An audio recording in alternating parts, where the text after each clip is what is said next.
This week on the show, it's our Super Bowl 52 preview. Alex Lebowitz is on the ground in Minnesota, and Abdul Dremali joins us as well. Patriots and the Eagles, we've got it all for you. Calling it starts right now.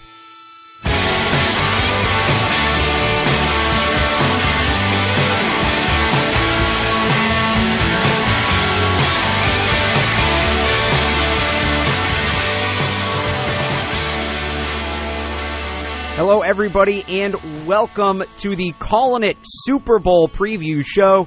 This is the second year. We've been doing the show just over a year and a week. We've already had two Patriots Super Bowl previews. Who's got it better than us, right? I am actually alone in the studio in Wellesley today.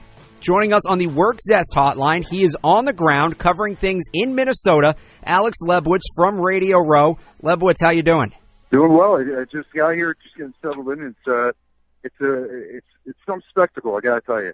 And joining us on the Ad Plus hotline from the Ad Plus offices you guys are in Boston, right? Is Abdul Dremali. Hey guys, yeah, we're out here in Southborough, our headquarters for Ad Plus, where we are taking a break from building software to get on this awesome podcast. So thank you for having me. Thank you for joining us. Always good to have not just a friend of the show, but a friend of the Patriots. More on that in a bit.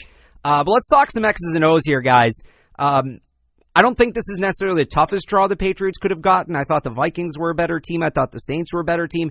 That being said, this is going to be a tough contest. What's the one matchup, either player versus player or position versus position, that you're going to have your eyes on Sunday? I'm looking at the secondary matchup for the Eagles and how they're going to pair up against the Patriots wide receiving core, specifically Rob Gronkowski. Are they going to be able to limit his production? Are they going to be able to limit Danny Amendola and Brandon Cooks? I think that's the one step up that the Jaguars have for the Eagles team, and I think it's going to be a little bit easier of a day for Tom Brady and the Patriots. But if they do somehow bring the pressure in that secondary, does do the job against this Patriots wide receiving corps, could cause some problems. I don't think it will, though. Abdul, how about you? I'm actually curious on the other side of the ball.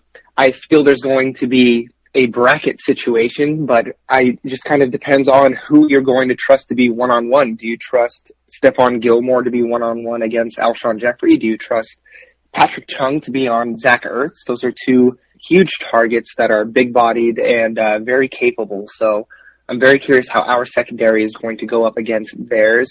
And the line of scrimmage, I think, is going to be a very interesting thing to watch with these offensive and defensive lines going at it on both sides. So you guys actually stole my top two, so I'm going to give an answer really only Bill Belichick could love. I'm looking at the special teams because a quarterback like Nick Foles and a young team like the Eagles, the last thing you want to do is give them momentum. I think it could go a long way for the Patriots if they're setting the Eagles up with long fields, not letting them get to spots where they can use the play action effectively. So how can the special teams, especially kickoffs, punts, Matthew Slater, Brandon Bolden, Brandon King, can they do a good job in coverage and force the Eagles into 80, 85, 90-yard long fields? That's when the game flipped last week against Jacksonville, is when the Patriots forced them to march down the field. When they were starting at the 40, 50-yard line, it was a lot different. So that's where I'm going to be looking. The other thing is the Eagles were top 5 this year against running backs in the passing game and wide receivers in the passing game. They were 28th defending tight ends. Now, obviously, there's no better tight end than Rob Gronkowski, so it seems to be an area of strength for the Patriots.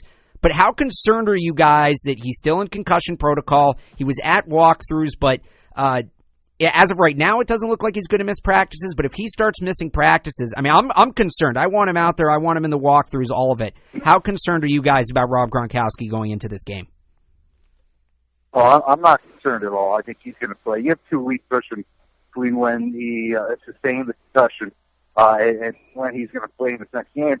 I think he'll be back. He's already put on some pads and still going through concussion protocol. And I honestly think that Belichick might keep him on concussion protocol so he doesn't have to talk to the media. But he will be ready for that game on Sunday. Bill Belichick's going to make sure he's ready. And guess what? The NFL is going to make sure that he's ready, because that's probably one of the biggest needs in that game, with the exception of Tom Brady. So I'm not worried at all. I would put my life savings on the fact that Robert Gronkowski will play this Sunday. Abdul? I like to think that this is all precautionary. We know for a fact he won't be participating in opening night, which I guess is the new version of Media Day. He will not be speaking to the media. It could be precautionary. It could be that Bill just doesn't want him talking to the media. But at the same time, I can't help but worry that would Bill want to take away from the Super Bowl experience for him? He's been here a couple times already, so maybe he doesn't care as much. So I am a little concerned, but I do lean towards it being all precautionary. So last year when we did our Super Bowl preview, we had Tyler Sullivan on from 24/7 Sports, and I asked him one player who's maybe flying under the radar that he thought would end up being a big factor, similar to, Malcolm Butler. Nobody knew who he was. He had the interception, etc. He picked James White. He couldn't have been more correct. So let's try this again, guys. Who's the one guy? I mean, obviously Brady, Gronkowski. We know these names. One name, either team, that's flown under the radar, that's not a household name, that will be after Sunday's game. I'm going to go with. I'm going to go with Chris Hogan, just because he hasn't made much of an impact since he came back. I feel like it's now 4 weeks since he returned to game action. So I have a feeling that this game we'll see more of him, and we'll see more of an impact, more of a comfortability level with him and Brady, especially given the fact that Danny Amendola is probably going to account for him defensively, the Eagles, that is. And Rob Gronkowski, you better believe they're going to account for him. So the two other guys left, it's really between Brandon Cooks and Chris Hogan. Chris Hogan's one guy who I think has flown under the radar so far. So I expect him to kind of come out of the shell in this one. Abdul, how about you? I was going to see Brandon Cooks on the offensive side of the ball. I think that he is going to finally break out and go nuts when it counts the most. He has been, to most fans, underwhelming. I think that he's being underrated, actually. I think that he's actually been a great pickup, and I'm very happy with that Thank you. trade. I'm so glad I needed one person to agree with me on that. Thank you. You made my day. I do agree with you. On the defensive side of the ball, though, I'm going to cheat and do two. I think Malcolm Brown, I was concerned, but he is back at practice, and that offensive line performs very well. They have a great run game, an old friend, LeGarrette Blount back there, Jay Ajayi back there. If we can control the line of scrimmage, especially on the interior, I think it's in the bag, and that's a huge if. So I'm gonna go with the tight end. Obviously, not Rob Gronkowski. He's very much a household name. Give me Jacob Hollister, because I talked about. Okay, let me explain. Eagles are 28th against defending tight ends this year in the passing game. Right, not a good number. They know that. I would expect them to over-pursue Rob Gronkowski. So, teams bad against tight ends, but they take Rob Gronkowski away. Go to the other tight end. Now, we've seen what Dwayne Allen can do, more like what he can't do. They've tried at times, especially in big games, it seems like when they target Hollister, right? He had an end zone target against Pittsburgh. They went to him late in that Miami game when they were starting to come back. They've gone to him not often, but in important moments. There's no more important moment than this game. I wouldn't be shocked if Jacob Hollister has a decent game. I wouldn't be shocked if he catches a touchdown. I think Rob Gronkowski, as good as he is also the biggest diversion on the field. And nobody's going to benefit more from Rob Gronkowski as a diversion than Jacob Hollister. No disrespect to the rookie, but if they're at the point where they need to depend on Jacob Hollister, I think the Patriots are in very, very bad shape. I'm not saying they need to. I just think, the Eagles won't see it coming, right? Belichick always gets a little different in Super Bowls. Jacob Hollister is different.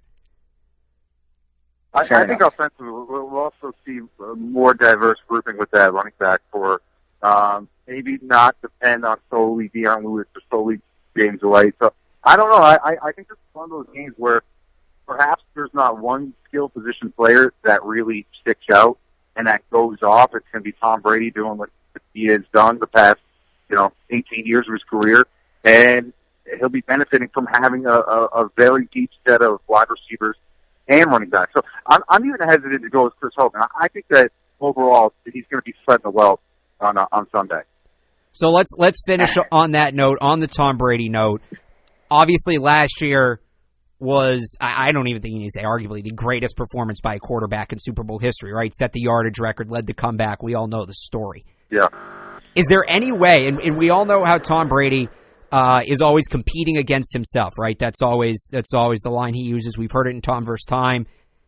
Can Tom Brady top what he did last year? Can he what? Can he top what he did last year? Can he top what he did last year? Yeah. No. I don't think anyone's ever top. He comes back from a 25-point deficit. I'd be very concerned if he had to top that, to be honest. I think that he'll have a very good game. I think he'll play as well as he's been playing during this playoff bout. So is he going to top that? No, but I don't expect him to have any problems. And there's been a lot of Super Bowls that I've gone into, confident in the Patriots, thinking that they'd run away with it. And a lot of times they go up against teams that have something that's kind of their kryptonite, whether it's a good pass rush, whether it's a potent offense or what have you. This time around, I just don't see the Eagles really posing that big of a threat. So I don't think he's going to have the opportunity to top what he did last year. I think he'll have great numbers and he'll be very efficient, but I don't think he's going to throw for 450 yards and 5 touchdowns or anything like that. I think they're going to play smart and they're going to have a pretty balanced Well, let me ask you this then real quick before we get to Abdul. Who's a better team, this year's Eagles or last year's Falcons? Last year's Falcons, for sure. The Falcons had a much better offense. They didn't have Nick Foles under center. And even their defense, it was still pretty good. The Eagles have a better defense, I'll give them that. But overall, that Falcons team is much better talent. Abdul, can Brady top the untoppable? I think that the 28-3 comeback is going to go down as the greatest performance in Super Bowl history, but I do think that he can top it stats-wise if he has a game like he did against Denver in 2011, for example, where he tossed 6 touchdowns. I think Steve Young did that in a Super Bowl, and that is regularly referred to as the greatest Super Bowl performance, just single-person performance ever. So I do think that if somehow the Eagles' defense just completely quits after being down 2 scores or something like that, then there is a chance that he could statistically top it. But stats don't tell the whole story, and the emotions of everyone, whether you love the Patriots or hate them during 28-3, that will never be topped, in my opinion. So we got more to talk to. Alex Lebowitz is going to drop off now, but he will be getting us audio throughout the week from Radio Row. So to catch that, you can follow us on Twitter at Calling It Podcast. Abdul, you're sticking around for another segment. We already got Super Bowl controversy here. It's already Monday. We'll get into that on the other side. You're listening to Calling It, powered by CLNS.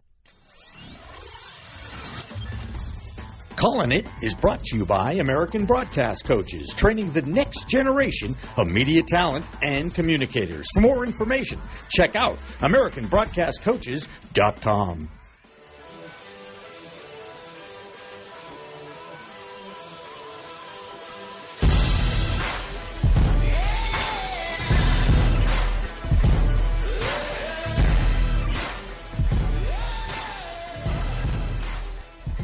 Welcome back to Calling It. I'm Alex Barth. You're listening to the Calling It Podcast, powered by CLNS. We are joined on the Ad Plus hotline by Abdul Dremali. How you doing? Thank you for that excellent job keeping me in check on the Jacob Hollister stuff. Sometimes I run wild on the show. I need people to rein me in. No, I like that you're thinking outside the box. If he has a touchdown catch, I will buy you dinner. I'm going to hold you to that. I don't know if you're familiar with the Old Takes Exposed count on Twitter.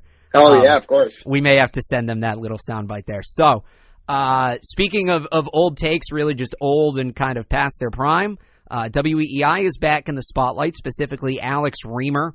Over the weekend, he was talking about the Tom vs. Time documentary, which, let me just say, 2 episodes in has been outstanding. I don't know if you've gotten a chance to watch it yet, but... Are you kidding me? Come on. Of course I've seen it. I've seen it twice already through.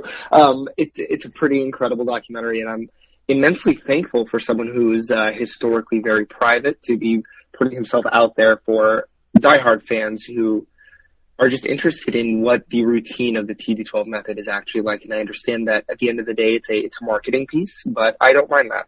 But of course, when you put yourself out there, it comes with criticism. Normally criticism of yourself, but Alex Reimer decided to call Tom Brady's 7-year-old daughter, I believe she's under 10, I know that, young daughter, a pissant, which to me is just a cowardly thing to do. Brady went on EEI Monday morning, his weekly interview. He cut the interview short. He is supposedly going to think twice about doing his interview with EEI. They just re-upped last week, Thursday, on Brady going on the station. It's their second biggest moneymaker after having Red Sox baseball. So, I mean, just a poor look overall from WEEI. No need for that. WEEI has a they've built a reputation on poor looks, and I don't think that this is anything new to them. I think that they're a very scummy organization, and I have no sympathy seeing them suffer. So I don't mind. This is the culture that Boston Sports Radio has built, is to be as negative as possible for attention, and it was only a matter of time before it backfired, and I'm glad to see them suffer. My problem with it is this. As somebody, I mean, Alex Reimer I think is only a year or two older than me. As somebody my age, right, and, you know, I know a lot of people, Lebowitz, others who are our age, who would kill to be on air in the Boston market at this point in our careers, right? That's something that doesn't happen, and not that he necessarily didn't deserve it. You know, he's worked hard and all, and good for him, but you have a chance to do what so many people want to do, to be in that market on that time, Super Bowl week, and that's the best you have to talk about. There's nothing else, Alex Reimer, you can think of to discuss than Tom Brady's daughter. And I know people will say, look, when you're a public figure, you put your family in the spotlight, you invite criticism. And that's fine. And you know what? I'm sure Tom Brady understands that. But there also needs to be a recognition, if you're Alex Reimer, if you want to be on in this market, and Tom Brady's your station's biggest cash cow, maybe don't insult the most popular guy in the city and don't insult his daughter. It's one thing if you want to talk about his play, but when you go after his family, that's just a cheap shot, and that's somebody who's desperate to get their name out there to me. Exactly, and this culture of saying ridiculous things in order to make headlines, drive clicks, get views, what have you, needs to die, because it's taking away from news, from information, and turning it into very lowbrow entertainment, and which is why I don't feel bad for him. I don't care how old he is. Anyone knows that you don't attack someone's children. That in itself is a childish, pissant thing to do. So if he's fired, if Brady never goes back, I'm totally okay with that. There are much more deserving people aspiring to be radio hosts or journalists that can have that job and do an infinitely better job, because Reimer is not good at his job. He's never been good at his job. This is just the first of, or not even the first of many failures on his part. So he's failed one too many times. Just let him go. Give the opportunity to someone more deserving. I will say this, and you talked about in the last segment, right? Tom Brady maybe throwing 6 touchdown passes. I mean, this has got to. We saw in that video, right, how you know his motivation comes out of anger and out of feeling that he's being disrespected. So obviously not happy that this happened. Vivian Brady doesn't deserve to be in the spotlight, at least not for this negative reason, and she didn't deserve to get called that. But you know, Tom Brady, I feel like this more than anything else was going to drive him this week. Maybe, and Angry Brady is a very real thing. We've seen, I actually saw a stat breakdown of when he has been, or when he has had external motivations, how well he plays. And we've seen that in going back to that documentary. He keeps his suspension letter. And he said, that was my favorite part so far. Well, as soon as it opened with that, I was just, yep, this is awesome. I'm down. I'm here. But yeah, you know, it's really just an unfortunate situation. You hit it right on the head. The demand for shock jockery, I wouldn't even say necessarily being negative. I'm fine if radio hosts want to be negative, you know, if you keep it about somebody's play. If you want to call Tom Brady maybe a little ungrounded, yeah, the TB12 diet's a little bit out there. If you drink enough water, you won't get a sunburn.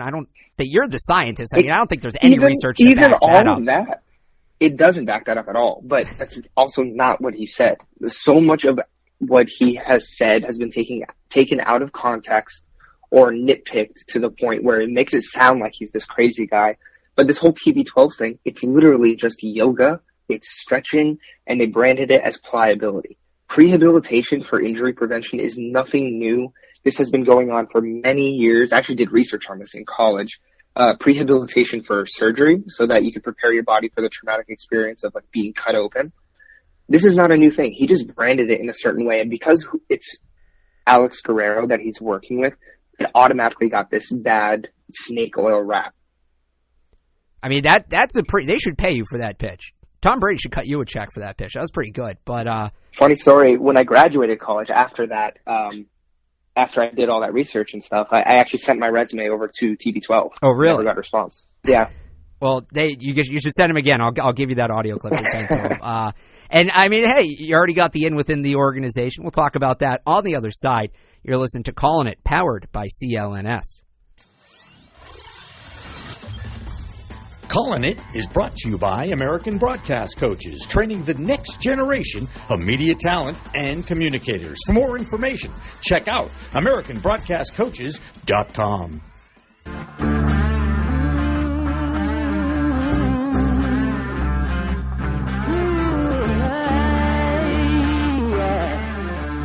Welcome back to Calling It. Joining us on the And Plus hotline is Abdul Dremali. Talking Patriots with him. And Abdul, you were at both playoff games. Patriots hooked you up with some tickets. Well, those weren't the first games you've been to, though, right? No. I have been to 3 prior to that. So that was my 4th and 5th game at in a playoff experience. It was honestly a once-in-a-lifetime experience that ended up becoming twice in a lifetime. So I'm infinitely thankful. So I know you said for the divisional round, the Tennessee game, they dropped it on you kind of last second. Hey, we have an extra ticket. Just between us and the 5 people that listen to the show, was that, did they really just kind of last second that on you, or was that just kind of for drama? No, that was, they DM'd me, and I almost didn't see it because I was already in the application, like going through notifications or whatever.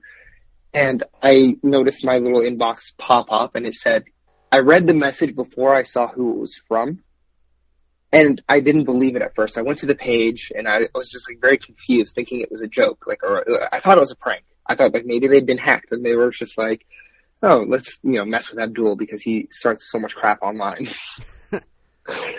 And it ended up becoming real. And they messaged me at 5:30. Kickoff was at 8:15, and I had to get down to Foxborough as fast as I could. And with all that traffic, you made it, which is maybe the most miraculous part of this entire story. Dude, I parked in Walpole in some random lot for $25. I didn't even have cash on me. I never carry cash. So I had to Venmo some stranger in the parking lot. So he would give me cash and I could pay. And then I ran from Walpole to Foxborough because they told me that they had a surprise for me once I got there, if I got there before a certain time. And the surprise ended up becoming sideline pass. So I'm really glad that I did that. How much restraint did it take not to run on the field and hug Tom Brady during warm-ups? Oh, man. I was very well behaved, actually. I figured, listen, they're giving you an awesome opportunity here. Do not ruin this because you have no idea what this could lead to in the future. So I actually didn't really interact with the players at all. I just kind of kept to myself. And then Kyle Van Noy called me out a few days later saying I should have said hi to him. I saw that, and do you have a relationship with any of the players now, or because I know you tweeted them a lot, and I saw the Van Noy response. Do any of the other ones converse with you? Not really. Stephon Gilmore and Malcolm Butler kind of said hi to me. A lot of the players seem to know who I am, but we don't really have any. I'm friends with Dante Stallworth, who used to play for the Patriots. Right. So we're buddies. Brandon Bolden randomly follows me, so they know who I am, but I would never call any of them my friend yet. How different was it going to the game, the previous times you'd went as opposed to going as a guest of the team? It felt like, it honestly felt like almost like a dream where I was in a bit of a haze. Everything was kind of going fast. The first time I went, because it was such a short notice occurrence, everything happened and I was back home in bed within 6 hours. Everything happened absurdly fast. And the next morning, I went through my phone thinking, was that real? Did that actually happen to me? Because what? Within that 6 hour time span, so much happened. So they're now 2-0 in playoff games you've been at. They're 5-0 in games I've been at in general. Well, this year specifically, 2-0 on the playoff run. Are you going to Minnesota? I wish. Tickets are not in my price range, so that unless some sort of miracle happens, that's not happening. If I got tickets somehow, I could definitely get a plane ticket or a hotel, but without the game tickets, that's not happening. Abdul Dremali, thank you so much for joining us on the Super Bowl preview episode. We'll have coverage throughout the week. There may be a surprise episode Friday, maybe. You can follow us on Twitter for that, @CallingItPodcast. You can check us out online. listen to the show, previous episodes. We talked some X's and O's about this game last week, too, so if you want to check that out, clnsmedia.com, and where the Calling It tab, it's pretty obvious right there. You can follow Abdul on Twitter at Advil if you don't already. I don't know how many people there are that don't follow you at this point. But and then you can follow myself as well at Real Alex Barr. Super Bowl coverage all week on CLNS. You follow their Patriots Twitter account at Patriots. So Abdul, again, thank you very much for coming on, talking Patriots with us. Thank you for having me, and I look forward to doing this again soon. Everybody, enjoy the game on Sunday. Next week's episode, one way or the other, it's going to be a wild one. You won't want to miss it. Thanks for listening, and I'll talk to you then. Bye.